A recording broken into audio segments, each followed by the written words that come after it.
IREM Collection Volume 2 will soon be out for digital storefronts, the Eshop, PlayStation Store, and the Xbox Marketplace, and with it comes a set of games that are very important for those who are into retro gaming or into arcade games, especially those who love the Metal Slug series. Sadly though, a few decisions here will probably turn off a few potential buyers, and yeah, we're going to get into all of that in today's video.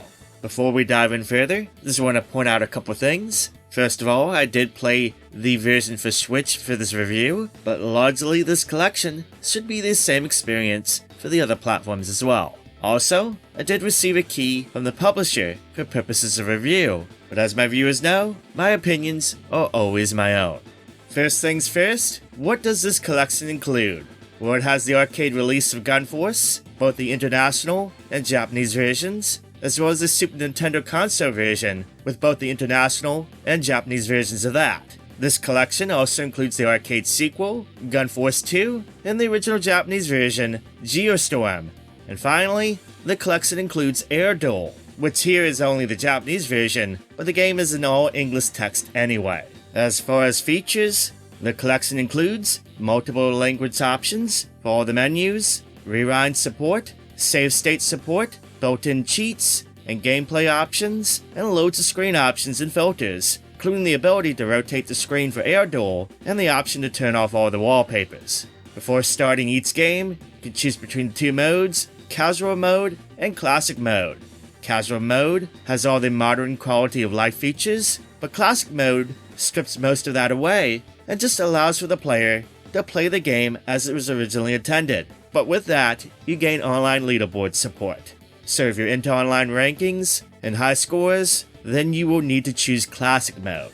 That said, Classic Mode does allow for one quality of life feature, auto fire support, which is available in both modes, which is a big plus, and will surely save some thumbs being sore.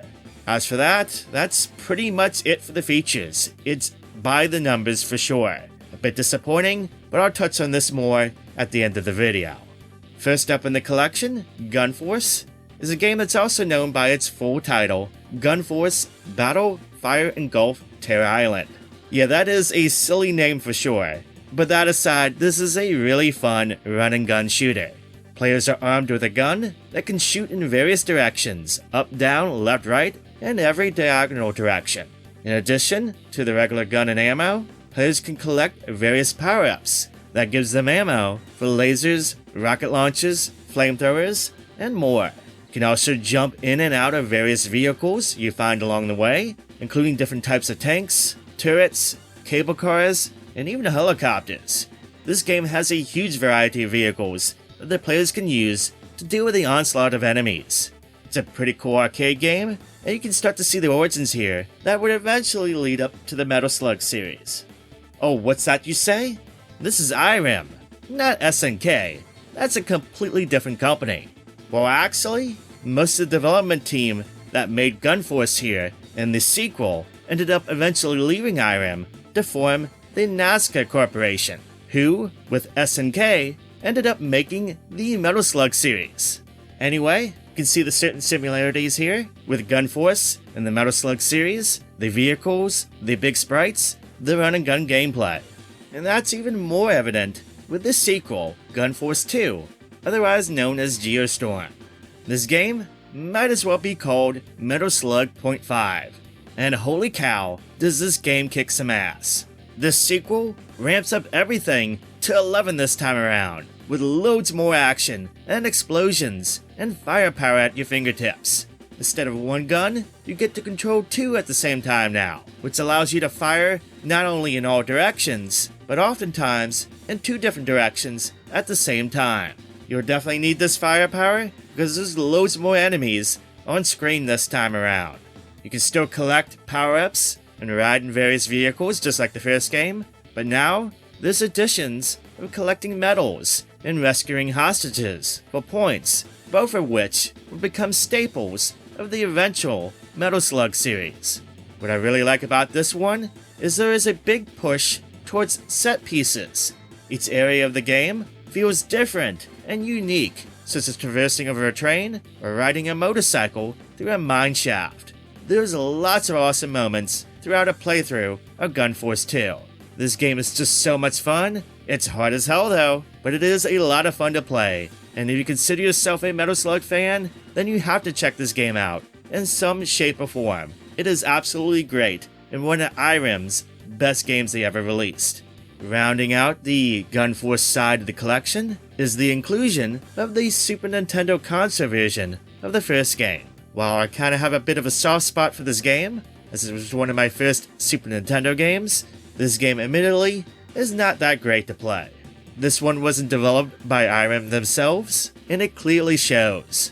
The gameplay in this one is tremendously slow compared to the arcade original. Everything seems slowed down to a crawl, vehicles can be finicky to get in and out of, and overall, the difficulty is much lower, probably to account for the slow speed, but the change makes it too easy to beat in my opinion. Also, the collection here introduces a minor issue with this version. If you have auto fire already set in the options, and you collect an auto fire power-up in-game, it'll actually temporarily disable the auto fire, and you'll actually need to use the other shot button for a bit. It's a bit weird, but it is something that does need fixing, and as a note, this issue is not present with any of the other games in this collection. That said, this game here really is only a novelty, and I think most after playing this and beating it once will stick to the much better arcade version. The final game in the collection is Air Duel, which at first glance might seem like the odd duck. I thought the same way too, until I did some research and found out that this game was made by the same developers of the other games in this collection, and together with GunForce II, the arcade games In the Hunt and Undercover Cops make up a thing called the DAS Tetralogy, which are games from IREM that all center around players going up against the DAS antagonist organization. So yeah, there is connections here with Air Duel and the GunForce games. Now Air Duel is a fairly straightforward vertical shoot 'em up where players control one or two aircraft to fight back against the DAS. The jet fighter fires a straightforward shot, while the helicopter allows you to shoot in the direction that the aircraft is moving. Both aircraft's weapons can be upgraded through power-ups, and they both have a bomb attack which travels forward when activated that can stop enemy fire and damage enemies in its path. Now the bomb attack isn't like other bomb attacks in most shoot 'em ups. It's kinda slow to get going, and it doesn't provide full protection for the player. In fact, you can be easily shot down while using the bomb attack.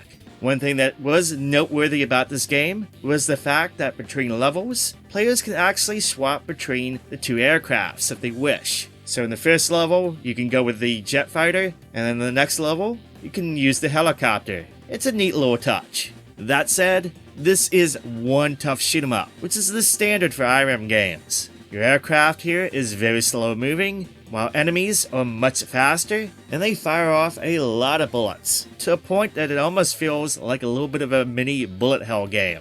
Players must obtain upgrades in order to succeed, and a single death can make it impossible for the player to keep up with the difficulty later on, as you lose your powered up shot when you die. Simply put, you won't have enough firepower to fight back with the increasingly difficult stages. High difficulty aside, this game really isn't all that spectacular, and probably, with the Super Nintendo port of GunForce, will feel like one of the more weaker points of the collection. Even with the Super Nintendo version of GunForce, and the arcade game Air Duel being a bit less than exciting, it has to be said though, that GunForce Arcade and GunForce II, aka GeoStorm, are incredibly strong arcade titles, and some of IREM's very best games in their catalog. Also for those curious, each game in this collection seems to be emulated well, even going as far as including the slowdown that was prevalent in the original games. The games play as they should, as they were intended, flaws and all. Now this all leads to the very last thing I want to talk about. Is this collection worth it? And well, that answer is complicated. Digitally, this collection is going to retail for $24.99. which is a steep asking price for a collection that really, realistically, centers around just 3 games, 4 if you count the Super Nintendo version of GunForce separately. That is a lot to ask, of new buyers on a whim. Beyond the standard features that are prevalent in just about every retro collection out there, there's nothing here that warrants the premium price tag. Also confusing here is the insistence to continue on splitting up the arcade games in 5 volumes. Yes, the intent is to have 5 IREM Arcade volumes, just like this one, 3 games each, and for those who all want the digital collections, you're looking at spending at least $125 before tax to get them all. That is pretty gross, to be honest. And that's not even considering the physical editions, which is going to cost you a lot more. It would have made a lot more sense to combine all 5 volumes into one collection. In my view, it would entice more gamers to pick it up and be of better value, a better package overall. Instead, what I feel, most are going to look at the price for this and the upcoming volumes and just go, well, it's just not for me. Or wait for a deep discount. And honestly, that's my recommendation, to wait for a deep discount. There's far better collections to put your money towards. And that kind of hurts for me to say because I love GunForce. And I really love GunForce II. They are awesome games. But here, they are pretty much slapped into a front end, and they're just pushed out for a premium price tag, and that sucks. If you really gotta have these games, then go ahead. Again, GunForce II is amazing, but for most, I'd say wait for a sale if you're on the fence. Let me know in the comments down below if you do plan on picking it up, or what your thoughts about this is, or hey, even put some feedback for the publisher to see down below in the comments. I did receive a key for purposes of review. As viewers know, opinions are my own, but when I do these review videos, publishers generally do see what people are saying. So yeah, feel free to leave your thoughts down below. Anyway, that's all from me today. Thank you so much for watching and subscribing. I hope you have a wonderful day, and I'll catch you on the next video.